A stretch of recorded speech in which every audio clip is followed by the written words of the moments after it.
में रिया चक्रवर्ती और उनके भाई शोविक चक्रवर्ती की जमानत पर मुंबई सेशन कोर्ट आज फैसला सुनाएगा। फरीकीन के दलाइल सुनने के बाद अदालत ने अपना फैसला महफूज रख लिया था। मामले की जांच कर रही एजेंसी रिया की जमानत की लगातार मुखालिफत कर रही है। रिया चक्रवर्ती को जमानत देने से जांच मुतासिर हो सकती है, लिहाजा उन्हें जमानत देना मुनासिब नहीं है, ये कहना है एजेंसी का।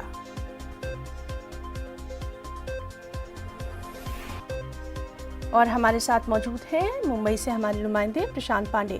प्रशांत, आज भी ये मामला जो है ये काफ़ी अहम रहने वाला है कि क्या रिया चक्रवर्ती को जमानत मिलती है या फिर नहीं। कब होगी, शुरू होगी ये कार्रवाई, इसके बारे में कुछ इत्तला?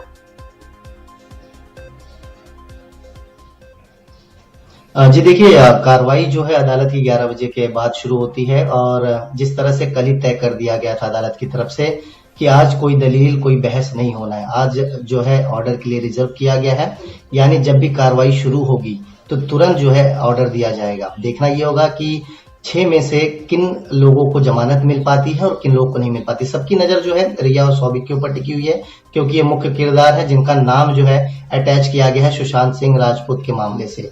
और जिस तरह से कल बहस हुई, मैं आपको बता दूं कि जो दलीलें हैं सतीश माने शिंदे के, सबसे स्ट्रांग पॉइंट उनका यही था कि रिया के पास से कोई भी ड्रग्स बरामद नहीं हुआ है, यानी वो अपने पास ड्रग रखती है ये प्रूफ नहीं हुआ है।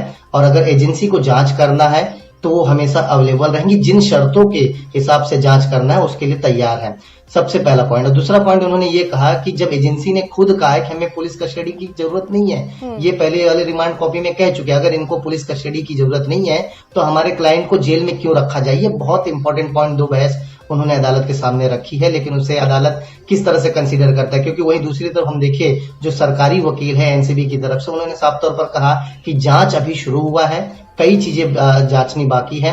घर से जो सबूत इकट्ठा किए गए हैं उसे खंगाला जाएगा।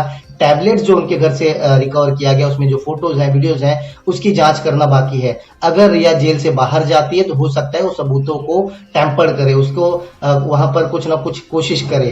तो इन सारी चीजों जो है दलीलों के तौर पर दिया गया है। अब देखना होगा कि जब 11 बजे अदालत बैठेगा तो क्या कुछ फैसला अदालत करता है। क्योंकि देखिए, बहस की सीमा कल खत्म हो गई है। रिया चक्रवर्ती, सैमुअल मिरिंडा, शोविक के साथ साथ जैद बासित और दीपेश, इन 6 लोगों के वकील जो थे अदालत में थे, सभी की बहस पूरी हो चुकी है। देखना होगा जब एक बार अदालत की आज कार्रवाई शुरू होगी तो किन किन को जेल मिलती है, किन किन को बेल मिलती है।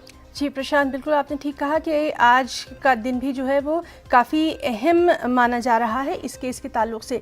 आपसे ये भी जानना चाहेंगे, इस सब के बीच में क्या रिया चक्रवर्ती के ताल्लुक से कुछ आपके सूत्र या आपके जो सोर्सेज हैं, ज़राए, वो बता रहे हैं कि किस तरह से उनका पूरा जो ये 2 दिन का वक्फा रहा है ये किस तरह से गुजरा, इसके बारे में कुछ इत्तला?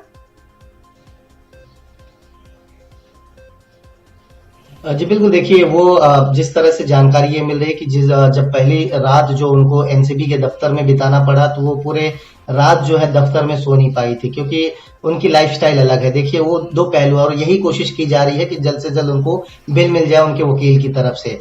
और जेल की बात की जाए तो इंद्रायणी मुखर्जी के बिल्कुल बगल वाला जो बैरक है उसमें जो है उनको रखा गया है। अच्छा, सबसे अहम पॉइंट यहाँ पर उनके वकील ने यह भी कहा है कि कोविड-19 ये जो चल रहा है, कोरोना का महामारी की बीमारी, हो सकता है कि उनको अगर जेल में रखा जाए तो वो बीमारी भी उनको हो सकती है। एक मेडिकल ग्राउंड भी दिया गया है।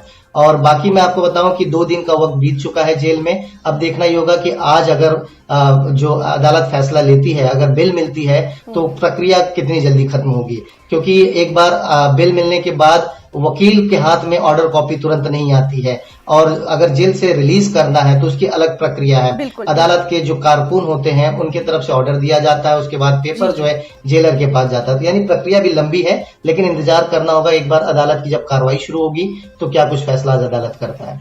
जी प्रशांत, बहुत बहुत आपका शुक्रिया अदा करना चाहेंगे तमाम तफसीली जानकारी के लिए। लगातार इस अहम खबर पर नजर बनी।